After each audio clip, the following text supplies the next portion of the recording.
Salut à tous, c'est Eric du Berbiguet Village Automobile. Alors, chose promise, chose due, aujourd'hui nous allons faire la vidéo sur la Capus Active qui est derrière moi. C'est un nouveau modèle de la gamme Ford, c'est le petit modèle crossover de la gamme qui est, comme sa cousine la K+, une petite voiture de ville. Et puis on va regarder ensemble quelles sont les différences entre une K+ traditionnelle et une K+ Active. Alors tout d'abord, la face avant de la K+ a un spoiler ici avant renforcé qui donne cette allure de crossover. On a aussi sur les nouvelles K le nouveau style au niveau des anti-brouillards, donc elle a été redessinée. Là c'est une version active, donc gris lunaire. Les passages de roue seront gris foncé, ça fait vraiment un jeu de couleur super sympa. Coque de rétro également, couleur gris foncé. Celle-ci a les barres de toit, donc du coup ça donne vraiment ce côté aussi petit crossover urbain, jantes alliage bien sûr. Et sur tout le latéral, vous allez voir le passage de roue et les bas de caisse, donc un peu plus proéminent que la moyenne. Sur les nouveaux modèles, je vous passe directement à l'arrière, vous avez l'ouverture avec donc du coffre avec le bouton pressoir ici électrique que nous n'avions pas dès le départ. Les radars de recul sur celle-ci et toujours ce look crossover, donc plaque arrière au niveau du pare-choc qui rappelle certains crossovers de la marque, notamment l'EcoSport ou le Kuga. Le coffre reste lui de la même taille. Alors là nous avons mis un accessoire, un bac de coffre, siège 2 tiers 1 tiers bien sûr, et le véhicule n'aura pas forcément changé au niveau de la taille. Je vais vous inviter à l'intérieur, on va aller voir de suite à l'intérieur du véhicule donc ce qu'on peut avoir. Notamment le nouveau système d'exploitation, comme vous pouvez le voir, Sync, donc un écran flottant comme toute la gamme maintenant, donc un look très moderne. Je fais le tour pour vous expliquer donc les nouveautés, notamment comme sur toute la gamme, nous allons en voir le système Sync, alors 2 prises USB, la climatisation automatique.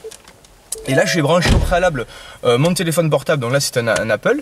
Vous avez le câble qui est branché et l'Apple CarPlay qui est branché. Simplement, on a tous l'habitude d'appeler et recevoir des appels. Il faut savoir qu'aujourd'hui, par exemple, avec un Apple CarPlay, vous allez pouvoir, ou Android Auto, sur les Samsung ou tout ce qui est équipé d'Android, la commande vocale. Alors la commande vocale, on se dit oui, mais est-ce que ça va marcher ou pas? Eh bien, je vais vous faire une démonstration. Par exemple, si je demande, je veux savoir le temps aujourd'hui, dis Siri, quel temps fait-il aujourd'hui? Il y a un beau ciel bleu et il fait 22 degrés actuellement à Cavaillon. Aujourd'hui, la température maximale sera de 25 degrés et la température minimale de 16. Mes données météorologiques proviennent de The Weather Channel. Voilà, donc on ne peut pas dire que ce soit vrai. Vraiment, c'est du très précis, c'est la source, c'est la température. Donc on a vraiment à ce niveau-là l'application qui marche très très bien. On peut envoyer des textos comme j'ai fait tout à l'heure à la voix. On peut envoyer des emails uniquement sur Apple. On peut demander un endroit sans forcément avoir l'adresse. Ça c'est le principe de l'Android Auto et de l'Apple CarPlay. Et on retrouve tout ça dans la nouvelle K+.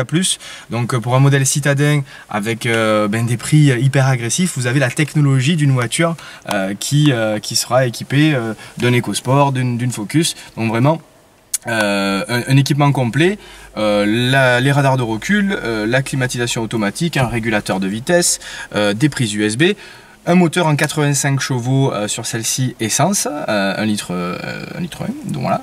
Les rétroviseurs rabattables également, 4 vitres électriques, sécurité enfant. Donc voilà, des choses vraiment communes mais qui font partie de l'équipement de la K+ et que vous pouvez retrouver sur ce nouveau modèle. Donc on fera donc d'autres vidéos, on va vous présenter par la suite la nouvelle Focus et là il va y avoir beaucoup de choses à dire également. Donc je vous invite à nous suivre pour les prochaines vidéos. Merci de m'avoir écouté et à bientôt.